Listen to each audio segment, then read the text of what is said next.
Assalamualaikum teman-teman, kembali lagi di Teknik Ambo. Pada video kali ini kita masih di mata kuliah distribusi semester 4 dan kita akan membahas tentang materinya sistem distribusi sistem pelayanan jaringan tegangan rendah. Sebelumnya di video sebelumnya kita udah bahas tentang pola kebutuhan beban listrik. Dan di video kali ini kita masuk ke JTR yang nantinya akan ada tugas besarnya di akhir mata kuliah ini. So, untuk teman-teman supaya lebih paham, simak videonya baik-baik supaya nanti pas ngerjain tugas besarnya nggak bingung-bingung lagi. Oke? Yuk, mari. Nah, JTR ini juga biasa dikenal dengan SLTR atau SUTR ya. Intinya itu tegangan rendah dengan pelayanannya sebesar 220 per 380 volt, di mana daya yang paling maksimalnya itu adalah 119 kV ampere. Dan terdapat dua jenis konstruksi sambungan yang untuk fasanya itu ada satu fasa dan tiga fasa gitu ya. Di antaranya itu adalah konstruksi saluran udara, kabel bawah tanah gitu. Sedangkan berdasarkan bebannya itu ada pengukuran langsung dengan trafo arus dan tidak langsung dengan trafo arus. Ya. Lalu juga ada konstruksi sambungan tenaga listrik melalui udara, di mana ada tipe-tipe gitu ya, dari A sampai dengan G. Dan persyaratannya itu ada dua. Yang pertama mempunyai ruang bebas dan mempunyai jarak aman atau safety distance yang cukup di sekelilingnya gitu. Jadi keamanan lingkungan juga menjadi perhatian gitu ya ketika kita memasang jaringan tegangan rendah. Nah, ini adalah tabel untuk jarak aman penyambungan saluran tegangan rendah, di mana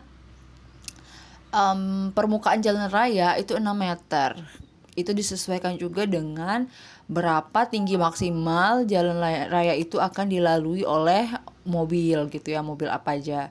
Lalu juga balkon rumahnya berapa, menara berapa, sampai dengan jalan kereta api pun itu juga ada batasannya gitu.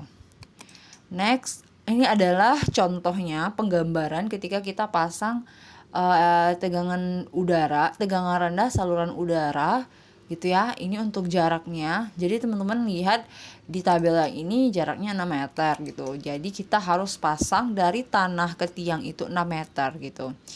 Gitu ya, tegangannya.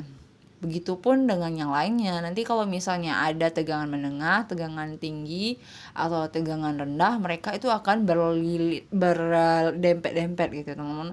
Yang tegangan tinggi di atas, menengah di tengahnya, di bawah, R-nya di bawah gitu. Sesuai dengan namanya. Next, dan ini dia contohnya ya teman-teman di jalan umum gitu ya. Kalau di jalan umum kita lihat suhunya berapa juga diatur. Nanti ketika matahari panas, kabel-kabel ini bakalan memuai, dia akan lebih panjang. Atau ketika dingin dia akan meregang. Nanti gimana tingkat elastisitasnya itu gimana, nanti bisa kita hitung gitu ya di SUTR ini. Lanjut, ya untuk pemasangannya sendiri itu ada beberapa tipe gitu ya. Di sini ada, kita bahas dulu tipe A, di mana konstruksi sambungan tenaga listriknya tanpa memakai tiang atau atap gitu ya, dan dipergunakan jika jarak antar tiangnya itu sampai dengan melebihi 30 meter. Contohnya seperti ini ya teman-teman. Jadi kayak dari rumah ke tiang ini adalah tipe A. Lalu bentuk konstruksi tipe A kurang lebih seperti ini dengan komponen seperti ini. Oke ya teman-teman. Ini bisa teman-teman screen atau simpan aja supaya nanti ketika butuh gitu ya, pas ada ujian bisa dilihat ininya. Lalu ada konstruksi tipe B. Tipe B ini adalah sambungan yang memakai tiang atap dan dipergunakan apabila jarak aman terhadap lingkungan atau permukaan jalan tidak memenuhi syarat jika memenuhi sambungan tipe A gitu ya. Jadi kalau misalnya nggak bisa pakai tipe A ini, kita coba ke tipe B ini ya teman-teman. Jadi dia itu lebih panjang, pakai dark standar tiang gitu ya. Itulah perbedaan A dan B, dan ini komponen di tipe B. Next ada konstruksinya di tipe B, lalu konstruksi B jika diserikan.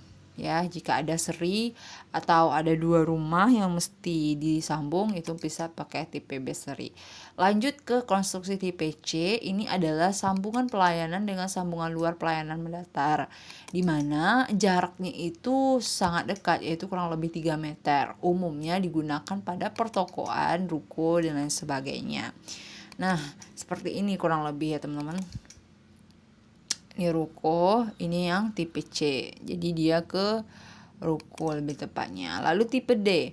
Tipe D ini adalah sambungan ruko rumah petak, tapi sambungannya itu menggunakan kabel NYFGBY dan NYY yang ini dengan memasukkan pipa PVC gitu ya.